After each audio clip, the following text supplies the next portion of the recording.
Hello and welcome back to the BraindAI Podcast. I'm your host Lenka. This is the show for digital agencies and innovative brands focused on predictable growth. We deliver the AI solutions and systems required to streamline acquisition and automate service delivery, ensuring you are maximizing your capacity to scale. Today, we're thrilled to welcome Dan Gale, the founder and managing director of Workhorse Digital.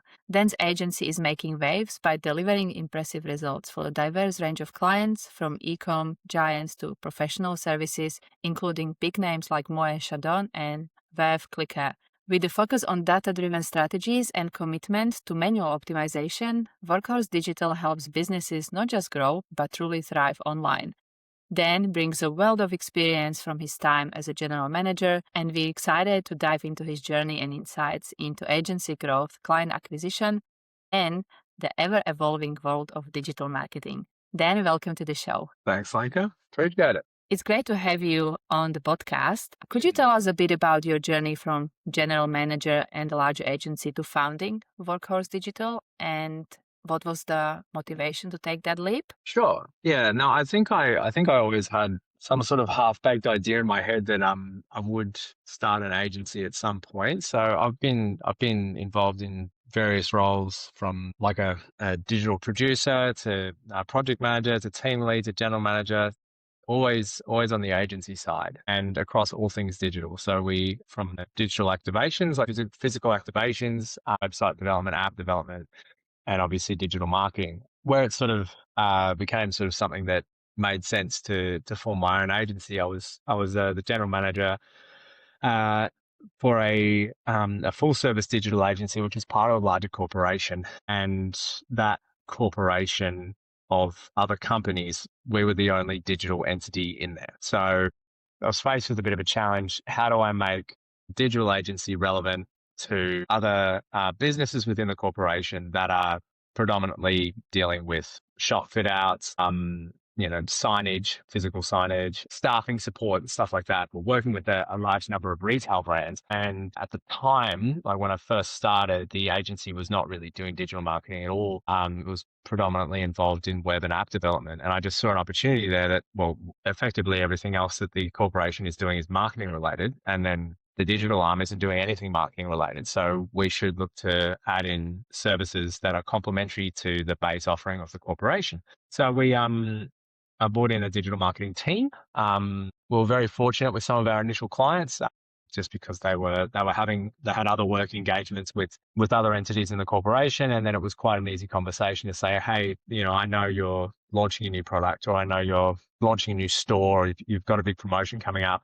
It'd really make sense to amplify that through digital marketing. Like, do you want us to look into running a few campaigns online for you? And that sort of snowballed. So within about an 18-month period, digital marketing from being implemented grew to be the largest, I guess, source of revenue from like a discipline standpoint in the agency. And it was quickly growing to be sort of more what the company was known for. And then through some internal changes, it just sort of became apparent that the focus of the corporation was shifting, and they wanted to bring me personally internal. They didn't want to focus on servicing external clients anymore. And I just disagreed with that move. So I arranged for a novation, a release of the clients that we were looking after, and I formed my own agency with those clients. So it's not your typical sort of bootstrap, start an agency, don't know anyone, just trying to work with local businesses sort of thing. Like, we started with a full book of international clients,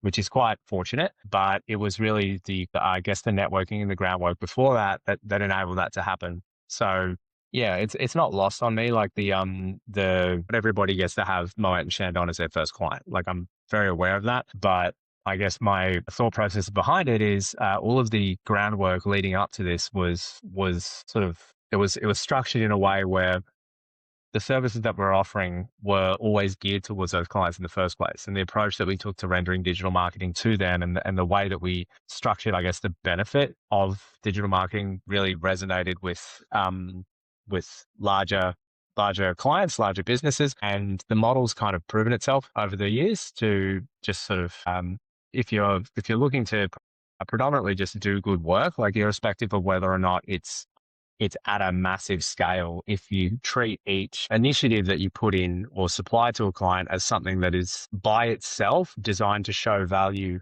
on itself. Any further conversation of expanding to other services is a really easy one, because digital marketing is an invisible service until it hits pay dirt. So until something comes back and you've established a rate of return and you can talk about ROI or ROAS with like some real dollar figures behind it, like it's all just sales before then. And I'm not a sales guy, so it's I never like talking about things I might be able to do. I like talking about things that we have done and then getting trust through something that's more verified, and that's really helped scale.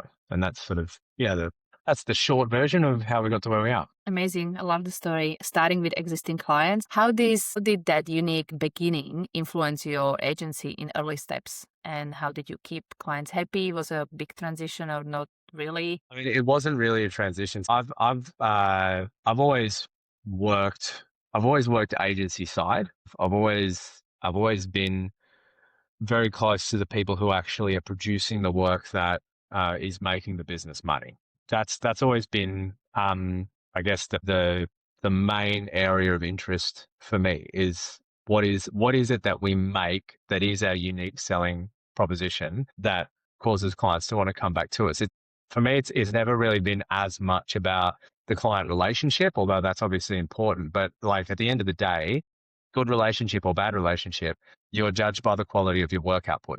So if you're doing good work and you can verify that you're doing good work and you're doing it within the agreed scope and schedule and cost constraints, that's going to keep feeding back into itself, because at the end of the day, everybody's trying to achieve a specific goal. So if you're only focused on achieving the goal that the customer tells you is their priority, and you're not focused on, achieving specific technical outcomes that don't relate to that goal, or you're not focused on, I guess, pushing out a carbon copy template style of work, which sort of may work or may not work with what the customer is telling you they want. If you're being responsive to the customer and you're always trying to realign the technical work that you produce with the goals the customer tells you is their priority, you're always going to stay aligned. And I think that's weirdly, it's like one of the bigger things that get missed in particularly larger agencies. I feel like the bigger you get, the more unwieldy you get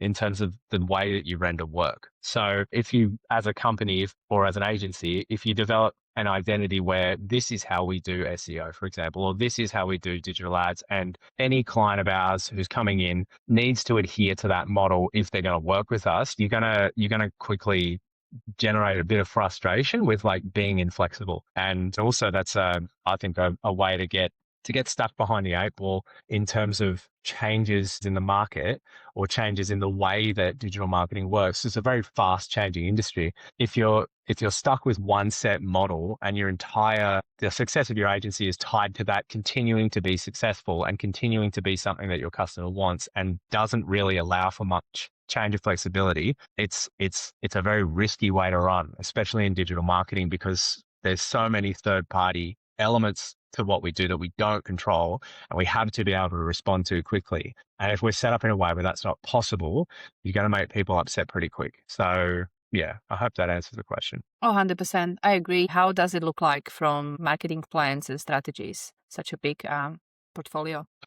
So I guess, yes, you do need to recognize the differences in terms of the expectation each of the different type of industry vertical will have. But like at the core of it, what digital marketing is trying to do, if we're talking about conversion marketing, there is going to be a point on a website where people can engage and convert, be that a sale, be that a form submission, be that a click to call or click to get directions button. It's about identifying what the conversion point of value is and then determining, okay, can I identify an audience online who has a high likelihood of wanting to complete this action? Is this something where there's a large enough audience that I can either spend money through ads or I can optimize a website to have content to attract searches through SEO so that I can have people complete this action? So it is kind of formulaic, and but it's a very simple formula. Like if there is a way for one of my clients' customers to convert online or engage online, where either their sales team are picking it up, or like in the event of lead gen, or they're purchasing a product in the event of ecom. And is there enough audience there to put to it and have a reasonable expectation of a good rate of return? It's like it validates digital marketing as a way to push that action. And it's not every business that is actually eligible for success in digital marketing. And I think that's a really important thing to highlight, because we have as marketing professionals, like as technical subject matter experts, we have a duty of care to make sure that we're giving the right advice on what initiatives make sense and which don't. So you never want to be in a situation where you're looking at the size of a potential audience or the required ask, like what is it that they need to be convinced to do online, and you're looking at it and thinking it's a real gamble that this is going to come off. Like, and for whatever reason, the audience is too small, the service offering is too niche, the client's expectations on like return on investment are too high, and you're looking at that and just saying, look, I can't put together a projection, a formula that actually meets the expectations of the client. I don't think this is going to happen, but like, hey, it might. Like, let's roll the dice and let's sort of see what we can achieve. This isn't gambling. Like, we never want to be in that situation. I liken it more to financial advice, because we are taking an investment from a client and we're managing that investment in the platforms and in the audiences. Like, we're spending money to reach these people in order to get a return. And if we don't feel like that is possible, it's sort of really sort of the sensible advice at that point should be, okay, maybe you need to go back and really sort of have more of an overarching marketing consulting plan. How are you actually presenting your business online? Who are you speaking to? What does your audience actually want from you? And like, how do you better sort of structure what you're offering to make it eligible for marketing? So taking on a marketing retainer too early, or taking on a marketing retainer for a client whose expectations they're just not realistic. So if they're expecting to, say, get 70, 80, 90% of their business revenue through digital ads, that to me is always a massive risk. Like, it's not something that you want to say yes to, because at that juncture, you're basically saying, okay, the future of your business is now dependent on me being able to deliver on your expectation. And if I don't think I can, there's absolutely no way I should say yes to this, because it's going to end in tears. You're not going to like me. I'm going to be disappointed at the end of a short period of time, having tried to do something I didn't think was possible. And it's just, the whole thing could have been avoided if there was just a bit more genuine honesty through the initiation or the planning stage to say, we can't do X, but we can do Y. Are you happy with Y? No. Okay, well,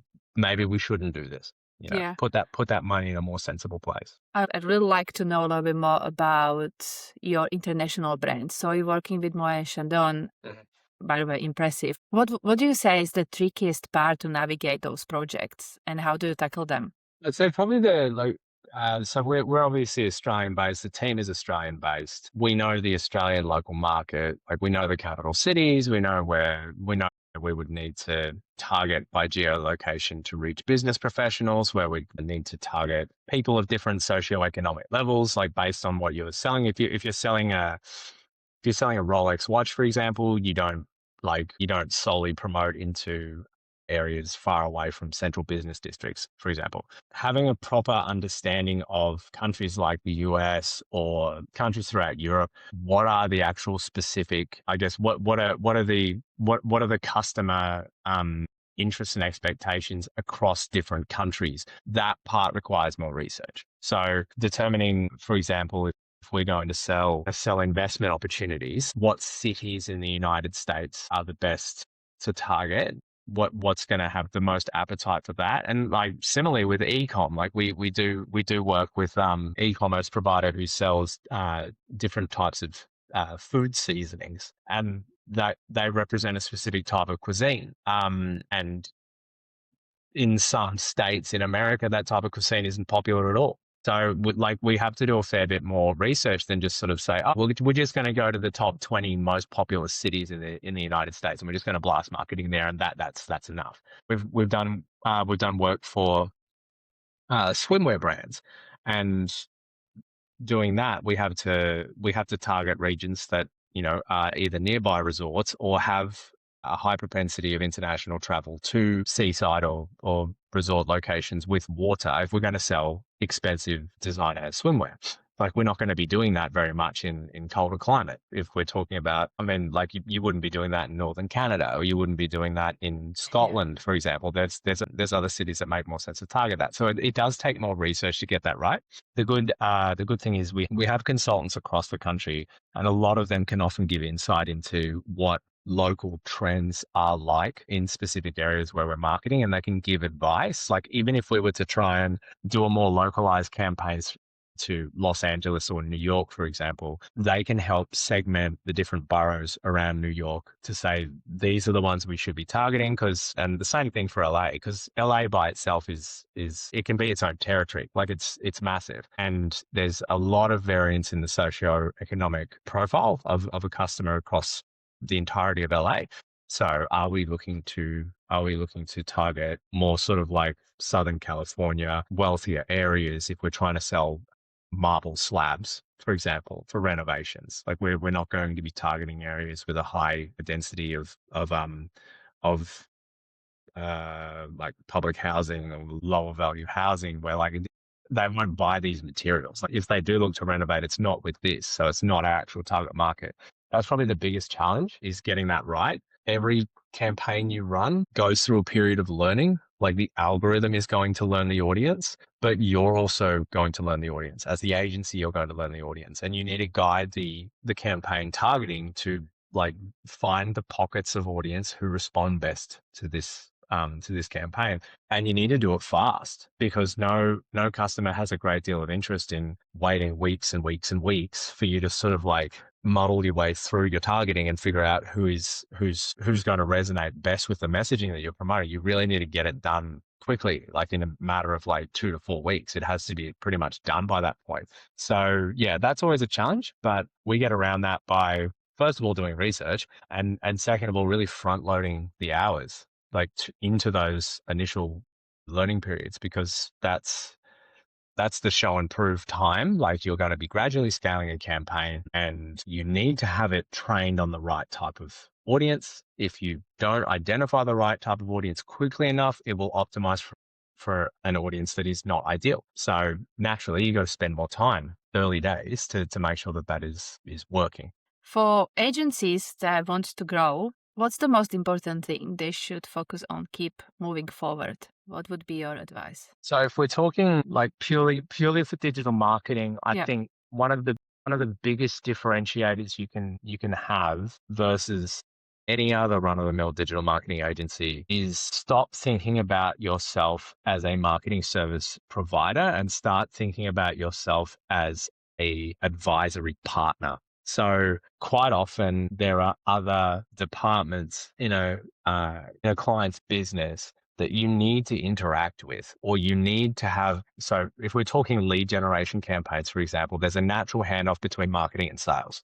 We will generate a lead, sales team nurtures that lead, and they will eventually be the ones to determine if the lead is valid and ideally convert it. So if you think of yourself as a marketing service provider, that your job is to just hit a quota of leads, like you've just got to hit a number of leads per month. And if you do that, you've done your job. And whether or not they turn into sales doesn't matter. Contractually, you've done your job. Like that's where your work ends. That relationship to me has a time limit on it.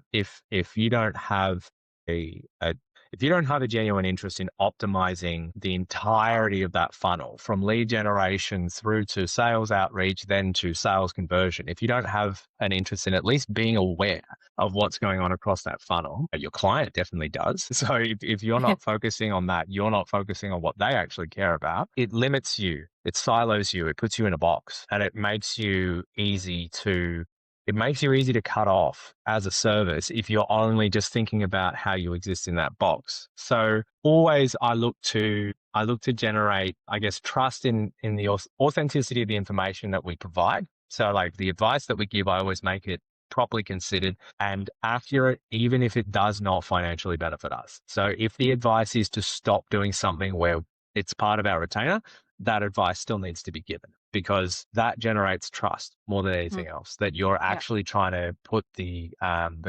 client's best interest at the forefront, even if it means a change, potentially negative, even if it is a just a short-term negative change in your engagement with them, but they see that it is actually correct advice, they're going to come back to you for more advice later. The best type of briefs that we get, I call them blue sky briefs, which is at the top of a year or at the end of the financial year, a director of a client company will come to me and say, Dan, I've got a bucket of money. I've got a bucket of money for marketing. You put it where you think it should go.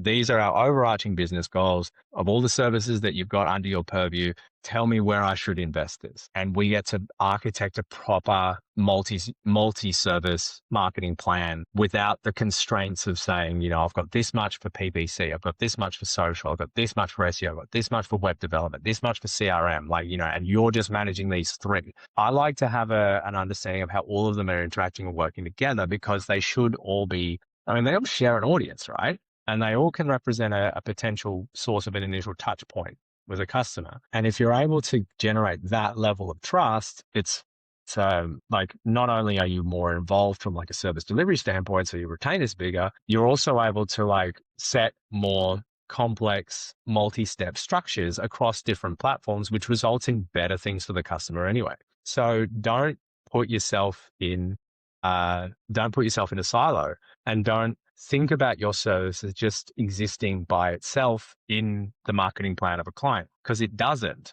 So don't approach it like that. Don't give yourself excuses and say, I generated the right quantity of lead. I don't really care about their validity. I said I'd generate 100 leads this month. I did that. That's my contract done. Technically no one should be unhappy with me. It's yeah, from a contractual standpoint, probably they shouldn't, but from a business revenue standpoint, are you helping them achieve their goals? If the answer is no, they are going to be unhappy, and they're not going to be giving you more trust because you haven't shown that you can sort of take on the responsibility of delivering what they actually want. So yeah, it does take a little bit more work in the initial stages, and it does take a little bit more extension of yourself, just sort of knowing that I'm giving more now to get more later. But I have faith in my ability to deliver good work, and I have faith in the client or the customer to recognize that when it does hit pay dirt, and open up more channels of ways I can engage them. That's never backfired for me. And so yeah, it's been hard in certain moments where you're oh, I'm overextending myself, I'm less profitable, I'm taking a bit of a risk. But clients are pretty simple. You've got a revenue target. If you exceed it, they're happy. It's just sort of focus on what actually matters, not just seeing your involvement as if I hit all my check boxes, then technically I'm fine. Because yeah, clients don't only think technically. Such a great advice. Thank you so much. My last question before I let you go: what big changes or new tech you think will have the most impact on digital agencies in upcoming months? Definitely AI. It's been, I think people have a bit of a, non-technical people have this perspective that AI is a new thing in digital marketing. It's been coming for a very long time. The large language model AI and the AI agents that have come out have definitely changed the way that we look at a number of different processes. But the idea that AI is new in digital marketing is just not true. So Google and Meta AI placement algorithms have been around for years and years and years and years, and they're expanding their purview in terms of what they will sort of take control of in how different ads are being targeted, and how different how ranking is determined in SEO. So you have to be aware of them, and you have to recognize that those platforms are contingent on your campaigns being successful. So you can't fight them. And I think probably the biggest change over the past 5+ years has been just you need to recognize that the AI is going to you can't outsmart it. So don't try and trick it. You used to be able to trick it. You used to be able to, you could do keyword stuffing, you could do a ton of organic content creation, you could flood a website with blogs about a specific topic and convince the Google algorithm that the site was very strongly related to a specific topic. You can't do that anymore. And look, To be honest, nor should you be doing that anymore, because it doesn't result in a better browsing experience for the end customer. Mm-hmm. It just results in a bunch of junk content. So much of like the past way of working in digital marketing was about like writing or producing content or ads purely for the algorithm. So you try and hit all of the checkpoints of the algorithm. And if you get the algorithm to think that you are something valuable to show to an audience, then it will show you. So much more now it's about actually being valuable, like the content you produce actually being valuable, answering the right question in a succinct and in a way that shows expertise, experience, authority, and trustworthiness. And that's because your target, your customer as an advertising agency or as the client of an advertising agency is Google's customer as well, or Meta's customer as well. And like if we take Google as the example, Google's primary focus is to get a user who's asking a question to the answer as fast as it can, as directly as it can, to make sure that the answer it gives does not require 3 pages of reading about something that's not related to the actual question. It gets it to the answer as fast as it can. And there are technical methods that you need to follow in order to properly structure the data or the content of your website in a way that sends those signals to Google. This question relates directly not just to this page, but to this segment of this page. Or, this query relates to this ad, but like only in this permutation. And if it's in a different permutation, it doesn't. So like you have to niche down. I think that's probably the biggest thing that's changed. You have to be specific. You have to be very, very specific, both in the structure of the content that you publish and also the targeting of the audience that you want to reach. You have to niche it down. And the only way you can do that is by having a deep and thorough understanding of who that target audience is and who in that audience is more relevant than less relevant, and really, really try to restrict what it is that you're marketing.